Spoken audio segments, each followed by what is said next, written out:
అందరికీ నమస్కారం.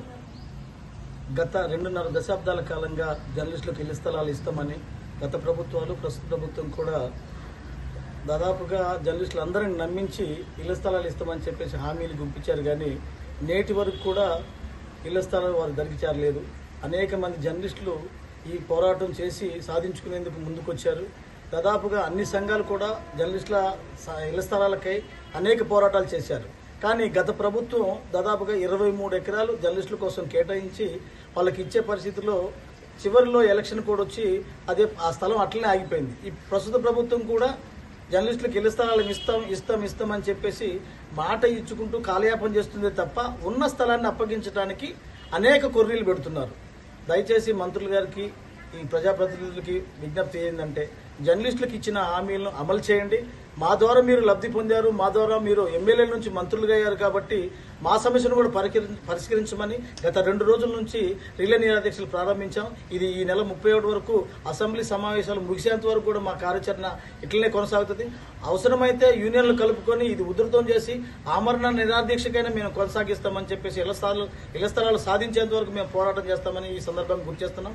అట్లాగనే మాకు సంఘీభావంగా వచ్చిన జాగృతి అక్క కరుణక్క, అట్లనే షరీఫ్ అన్న, తర్వాత కిషన్ నాయక్ అన్న మాకు చాలా సంతోషం. ఈరోజు మాకు మద్దతుగా నిలిచి రాజకుమార్ అన్న మాకు మద్దతుగా వచ్చి ఇళ్ల స్థలాల విషయంలో ఇది న్యాయమైన డిమాండ్, జర్నలిస్టులందరికీ ఇళ్ల స్థలాలు ఇవ్వాలని చెప్పేసి కవితక్క ద్వారా ఇక్కడికొచ్చి మాకు మద్దతు తెలపడం చాలా సంతోషం. వారికి కూడా మేము రుణపడి ఉంటాం. మీరు చేసే ప్రతి కార్యక్రమాన్ని కూడా మేము కూడా అదే రకంగా వార్త రూపంలో పబ్లిష్ చేసి ప్రజల దృష్టికి తీసుకెళ్తాం. ఈ సమస్య కాదు, మీరు ప్రతి సమస్య మీద పోరాడుతున్నారు. మొన్న జరిగిన భూదాన భూముల విషయంలో మీ ద్వారానే, మీ పోరాటం ద్వారానే అనేక మంది పేదలకు ఇప్పుడు ఇళ్ల స్థలాలు వచ్చినాయంటే అది కవితకు కానీ విశారద మహారాజు గారు కానీ వారి కృషి, వారి పోరాటం వల్లనే వచ్చినాయని మేము పూర్తిగా నమ్ముతున్నాం. అలాగనే మా తరపున వచ్చినందుకు మీకు ప్రత్యేక ధన్యవాదాలు. మా స్థలం ఎక్కడికి పోయినా ఈ జర్నలిస్టుల విషయంలో కూడా మీరు కూడా ఇదే రకంగా మాకు ఇళ్ల స్థలాలు ఇవ్వాలని, మీరు మాకు మద్దతు తెలపాలని కోరుకుంటూ వచ్చినందుకు మీకు ప్రతి ఒక్కరికి ప్రత్యేక ధన్యవాదాలు తెలియజేస్తున్నాను. అందరికీ నమస్కారం. నా పేరు కిషన్ నాయక్, తెలంగాణ జాగృతి రాష్ట్ర కార్యదర్శిగా పనిచేస్తా ఉన్నాను. మిత్రులారా, ఈనాడు జర్నలిస్టులకు ఇళ్ల స్థలాలు ఇవ్వాలని ఇవాళ ఖమ్మం ప్రెస్ క్లబ్లో రాంబాబు అనేటటువంటి జర్నలిస్టు మిత్రుడు రిలే నిరాహార దీక్షకు నిన్నటి నుంచి కూర్చొని ఉన్నాడు. ఇవాళ గత పాలకులు అంటే గతంలో ఉండేటటువంటి ప్రభుత్వాలు, గత పాలకులు కూడా జర్నలిస్టులకు రాష్ట్ర వ్యాప్తంగానే ఇళ్ల స్థలాలు ఇస్తామని, అక్రిడిటేషన్ కొత్తగా వచ్చేటటువంటి వాళ్ళకు కూడా ఇస్తామని, వాళ్ళ సమస్యల్ని సత్వరమే పరిష్కరిస్తామని చెప్పని మాట్లాడటం, కేబినెట్ లో పెట్టడం, అట్లనే ఆ భూముల్ని కూడా కేటాయించడం. ఇప్పటికే ఖమ్మం జిల్లాలో, ఖమ్మం నియోజకవర్గంలో జర్నలిస్టుల కోసం దాదాపుగా 23-25 ఎకరాల స్థలాన్ని ఇచ్చి ఉన్నారు. అటువంటి స్థలాన్ని పంచటమే లేటు చేసినారు. ఆ తర్వాత వచ్చేటటువంటి ప్రజాపాలన అనేటటువంటి ప్రభుత్వం, ఇవాళ ప్రభుత్వం 2.5 సంవత్సరాలుగా అధికారంలో ఉండి ఇవాళ ఇప్పుడు ఎంతసేపటికి జర్నలిస్టు మిత్రులు ఎవరు, ఈ జిల్లాలో ఉండబడినటువంటి 3 మంత్రులు, ఖమ్మం జిల్లా నుంచి 3 మంత్రులు ఉన్నారు. జర్నలిస్టుల సమస్యలు గత పాలకులు పరిష్కరించలేకపోయారు, మేము పరిష్కరిస్తామని చెప్పని ఎప్పటికప్పుడు మాట ఇస్తూనే దాటవేస్తా ఉన్నారు.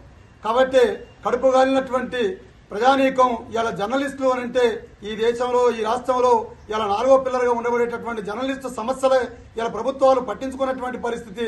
వాళ్ళ సమస్యల్ని వాళ్ళకు వదిలేసి ఇలా పాలకులు ప్రజాపాలన అనేటటువంటి పేరుతోని ఇళ్లు ఇవ్వటమే కానీ ఇళ్లను కూల్చేటటువంటి పని పెట్టుకున్నారు.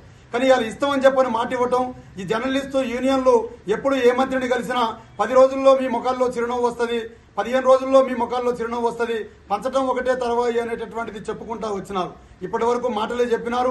ఇంతవరకు వాళ్లకు ఇళ్ల స్థలాలు ఇవ్వకపోవడంతో ఖమ్మం జిల్లా కేంద్రం నుండి రాష్ట్ర వ్యాప్తంగా ఈ జర్నలిస్టుల యొక్క సమస్యల పరిష్కారం కోసం, ఇళ్లు నిర్మించేదానికోసం, భూములు ఇవ్వడం కోసం ఇవాళ రిలే నిరాహార దీక్ష నడుస్తా ఉన్నది. రాంబాబు జర్నలిస్టు మిత్రుడు చేస్తా ఉన్నాడు.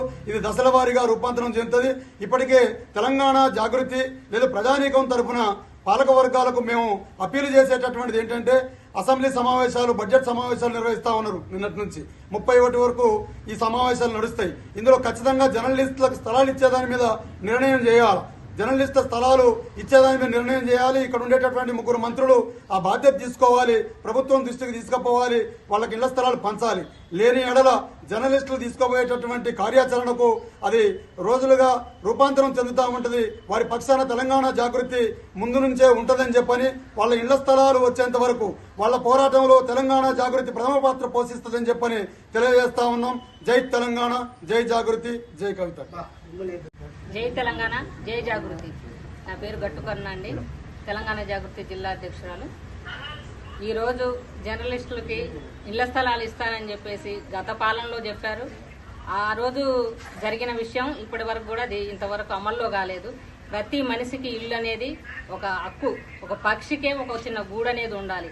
అట్లాంటిది మనిషికి ఇల్లు లేకపోతే ఎంత బాధ ఉంటుంది అనేది ప్రతి ఒక్కరికి తెలుసు. ఒక్కొక్క రాజకీయ నాయకుడికి 4 ఇండ్లు ఉండగా ఒక జర్నలిస్టుకు ప్రతిరోజు పొద్దున్న లేస్తే మీ వార్తలన్నీ రాసే వాళ్ళకి ఇల్లు అవసరం లేదా?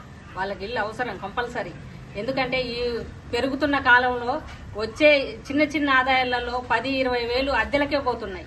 మన ఖమ్మంలో 10,000 రూపాయలు లేని ఎక్కడ కూడా అద్దెకు లేదు ఇల్లు. చిన్న మిడిల్ క్లాస్ వాళ్ళైనా ఒక 10,000 రూపాయలు పెడితేనే ఒక సింగిల్ బెడ్రూమ్ ఇల్లే వస్తుంది. అట్లాంటప్పుడు వాళ్ళకి ఇస్తానని ఒప్పుకున్న స్థలాలని ప్రతి పాలనలో కూడా మేమిస్తామని ఎలక్షన్ అప్పుడు అంటున్నారు, ఓట్లు వేయించుకుంటున్నారు, రాయించుకుంటున్నారు, అన్నీ చేస్తున్నారు. తీరా వచ్చేసరికి ఎక్కడ స్థలాలు ఇవ్వలేకపోతున్నారు. కాబట్టి తమ్ముడు రాంబాబు దీక్షలో పాల్గొన్నాడు. జర్నలిస్టు తరపున మేము కూడా వచ్చి తమ్ముడికి సంఘీభావం తెలుపుతున్నాము. జర్నలిస్టులకు ఇళ్ల స్థలాలు వచ్చేంత వరకు కూడా మేము జాగృతి మీ తరపు నుంచి మేము కూడా సంఘీభావం తెలుపుతామని, ప్రతిదీ కూడా ఇప్పుడు అసెంబ్లీ సమావేశాలు జరుగుతున్నాయి. బడ్జెట్ కార్యక్రమాలలో 3 మినిస్టర్లు మన ఖమ్మం డిస్టిక్ నుంచి ఉన్నారు. మనకు అది గర్వకారణం. కానీ ఇట్లాంటి చిన్న చిన్న విషయాలు కూడా మన ఖమ్మం నుంచే పోతుంటే అది బాగా అనిపించట్లేదు. కాబట్టి మంత్రులు పెద్ద మనసు చేసుకొని అందరూ పెద్ద మనసు చేసుకొని తమ్ముళ్ళందరికీ గృహాలు ఇస్తారని ప్రతిసారి మంత్రి గారు అంటున్నారు. ఏమని? గృహప్రవేశానికి నేనే వస్తాను, పాలు పొంగించుకోండి, ప్రసాదాన్ని నేను తినేళ్తానంటున్నారు. ఎప్పుడు అది హనుమంతుడి పెళ్లి ఎప్పుడంటే రోజు రేపే అన్నట్టు జరుగుతుంది. కాబట్టి ఇది త్వరితగతిన తమ్ముళ్లకు ఇల్లులు రావాలని కోరుకుంటూ జాగృతి తరపు నుంచి సంఘీభావం తెలపడానికి మేము వచ్చాం.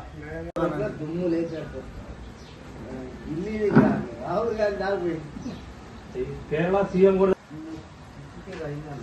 ఇవ్వాలి. జర్నలిస్టులకు ఇళ్ల స్థలాలు వెంటనే ఇవ్వాలి. జర్నలిస్టులకు ఇంటి స్థలాలు వెంటనే ఇవ్వాలి. పరిష్కరించాలి జర్నలిస్టుల సమస్యలను, పరిష్కరించాలి జర్నలిస్టుల సమస్యలను పరిష్కరించాలి. ఇవ్వాలి. జర్నలిస్టులకు ఇళ్ల స్థలాలను వెంటనే ఇవ్వాలి. జర్నలిస్టులకు ఇంటి స్థలాలను వెంటనే ఇవ్వాలి. జర్నలిస్టులకు ఇంటి స్థలాలు వెంటనే ఇవ్వాలి.